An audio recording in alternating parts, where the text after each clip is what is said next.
এই দেশ ভাগ হওয়ার পিছনে ঋতুর কোনো কারণ ছিল না, ভৌগোলিক কোনো কারণ ছিল না, ভাষার কোনো কারণ ছিল না। একমাত্র ভারত থেকে পাকিস্তান নামীয় একটা দেশ আলাদা হওয়ার পিছনে কারণ ছিল পশ্চিম পাকিস্তানের ওরাও সংখ্যাগরিষ্ঠ মুসলমান, পূর্ব পাকিস্তানের মানুষের সংখ্যাগরিষ্ঠ মুসলমান। এই দেশ ভারত থেকে ভাগ হয়েছিল একমাত্র ইসলামের কারণে, ধর্মের কারণে। মনে রাখতে হবে এই দেশ মুসলমানদের দেশ, অন্য কারো দেশ নয়। দেশ মুসলমানদের অধিকার সমান, দেশ মুসলমানদের অধিকার সমান। যেরকম নওয়াজ সলিমুল্লাহ রহমতুল্লাহ আলাইহি 600 একর জমির মধ্যে আজকে মেডিকেল কলেজ, আজকে বুয়েট ঢাকা ইউনিভার্সিটি অবস্থান করেছে। মনে রাখতে হবে স্যার সলিমুল্লাহ রহমতুল্লাহ আলাইহি অক্ষুণ্ণ জমিতে আজকে ইউনিভার্সিটি মুসলমানদের, কিন্তু পড়ার অধিকার সবার। রাস্তা করছি আমি, চলার অধিকার সবার, বাজার আমার, বাজার করার অধিকার সবার। মনে রাখতে হবে দেশ মুসলমানদের অধিকার সবার। ভেবেছিলাম এবার বৈষম্য দূর হবে, মানুষ শান্তি পাবে, মানুষ মুক্তি পাবে। আবারও আমরা কি দেখলাম? পশ্চিম পাকিস্তানিরা পূর্ব পাকিস্তানের সাথে বৈষম্য সৃষ্টি করেছে, অধিকার হরণ করেছে, বাক শক্তিকে, কণ্ঠকে তারা চেপে ধরেছে। আবারও পূর্ব পাকিস্তানের মানুষরা আন্দোলন করেছে, সংগ্রাম করেছে। 71-এ আমরা স্বাধীন বাংলাদেশ পেলাম। এবার ভাবছি আমরা বৈষম্যহীন হয়ে যাব, আমাদের বৈষম্য থাকবে না, সবার অধিকার ফিরে পাবে। জেলে, তাঁতি, মজদুর, শ্রমিক, ঋষি, কামার, মুসলমান, হিন্দু সমস্ত জনগণ স্বাধীন, মুক্ত, সবার অধিকার ঠিক থাকবে। অন্যের অধিকার, বস্ত্র অধিকার, বাসস্থানের অধিকার, শিক্ষার অধিকার, চিকিৎসার অধিকার সমান থাকবে। কিন্তু আমরা কি দেখলাম? এখন মানুষ জীবন দেওয়ার পরেও বৈষম্য চলতেছে।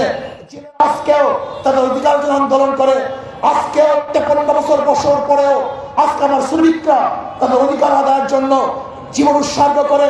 আজকে আমার মা বোনদের চেহারার উপরে এসিড নিক্ষেপ করে তাদেরকে ধ্বংস করে ফেলা হচ্ছে। আজকে আমার মা বোনদেরকে বাসের মধ্যে ধর্ষণের শিকার হচ্ছে। আজকে আমার মা বোনদেরকে ধর্ষণ করার পর হত্যা করা হচ্ছে। আজকে আমার মা বোনদের অধিকার ফিরিয়ে দেওয়া হচ্ছে না। আমরা আন্দোলন করলাম, সংগ্রাম করলাম, দুর্নীতি হটাও, সবুজ বাংলা মানুষকে মুক্তি দিবে, নতুন বাংলা মানুষকে মুক্তি দিবে, সোনার বাংলা মানুষকে মুক্তি দিবে, ডিজিটাল বাংলা মানুষকে মুক্তি দিবে। কিন্তু আমরা কি দেখলাম? মানুষের মুক্তি আসে নাই, মানুষের শান্তি আসে নাই, সব জায়গায় বৈষম্য। আবারও 2024 5 আগস্ট ছাত্র জনতা আন্দোলন করেছে বৈষম্য দূর করার জন্য। কিন্তু কি দেখলাম? যে বৈষম্য দূর করার জন্য মানুষ আন্দোলন করেছে, সংগ্রাম করেছে, জীবন দিয়েছে। কিন্তু 5 তারিখের পরে আমার লুট, আমার পাপ, আমার ধর্ষণ, আমার জুলুম, আমার অত্যাচার, আমার চাঁদাবাজি না, এই বাংলাদেশ আমরা দেখতে চাই না।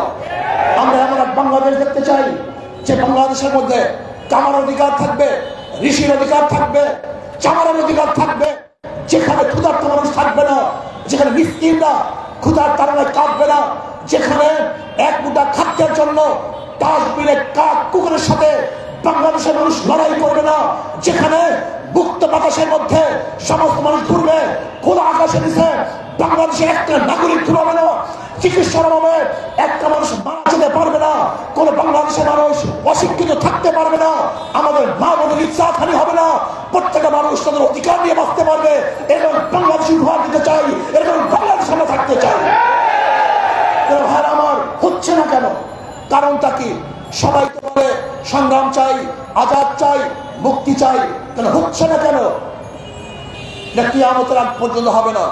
না হওয়ার কারণটা কি? মূল কারণ আমরা অনেকেই গবেষণা করি না।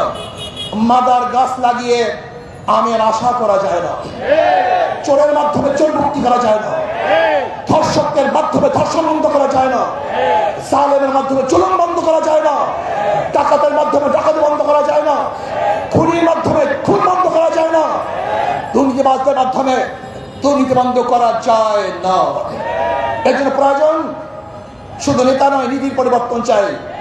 ওসি চলে যায় কিন্তু ঘুষ বন্ধ হয় না, এসপি পরিবর্তন হয়, ঘুষের পরিবর্তন হয় না, ডিসি পরিবর্তন হয়, দুর্নীতি পরিবর্তন হয় না। কারণটা কি? এর কারণ হলো ডিসি পরিবর্তন হয়েছে, আদর্শ পরিবর্তন হয়নি। এসপি পরিবর্তন হয়েছে, আদর্শ পরিবর্তন হয়নি। যতক্ষণ পর্যন্ত যে আল্লাহকে ভয় করে, আল্লাহর সামনে হিসাব দিতে হবে, এই তাকওয়া ভিত্তিক নেতা যতদিন পর্যন্ত বাংলাদেশে নেতৃত্ব না দিবে ততদিন পর্যন্ত রক্ত দিবেন, সংগ্রাম করবেন, আন্দোলন করবেন, মুক্তি পাবেন না, আজাদি পাবেন না। এজন্য বারবার উদাহরণ দেয়, একজনের নাম এ, একজনের নাম বি, একজনের নাম সি, তেরো জিনিস, এও চোর, বিও চোর, সিও চোর। ক্ষমতা এ, সে কি করবে? হটাও এ, বসাও বি, কি করবে? হটাও বি, বসাও সি, কি করবে? নেতার পরিবর্তন হয়েছে, দলের পরিবর্তন হয়েছে, নীতি ও আদর্শ পরিবর্তন হয়নি। আমাকে সাংবাদিকরা প্রশ্ন করেছেন যে হুজুর, একই দল বা একই নেতা, একই প্রাইম মিনিস্টার কত বছর দেখতে চান? 2 বছর না 1 বছর না 5 বছর না তারও মেয়াদি বেশি? আমি বললাম, চোর যদি 1 বছর যদি ক্ষমতায় আসে সে চুরি করবে, আর আদর্শ নীতিবান মানুষ যদি 100 বছর ক্ষমতায় থাকে সে চুরি করবে না। এখানে কয় মেয়াদি ক্ষমতায় থাকবে এটা দেখার বিষয় নয়, ক্ষমতায় কে থাকবে সেটা দেখার বিষয়। আজকে আমি জনগণকে বলবো, আসুন, সোনার বাংলা দেখেছেন, নতুন বাংলা দেখেছেন, সবুজ বাংলা দেখেছেন, ডিজিটাল বাংলা দেখেছেন, ইসলামের বাংলা দেখেন নাই। আজকে 92% মুসলমানদের দেশে ইসলামের বাংলা দেখতে চাই, ইসলামের জন্য আন্দোলন করতে চাই, ইসলামের করতে চাই, যে আদর্শ নীতি মহিলাদেরকে মুক্তি দিবে। আমার মা বোনরা ভয় পায়, ইসলাম আসলে মনে হয় আমাদের সবাইকে বস্তার মধ্যে ঢুকায় ফেলাইবে। ইসলাম আসলে এই কাজ করতে পারবো না। মূল সমস্যা আসলে ইসলাম সৃষ্টি করেছে।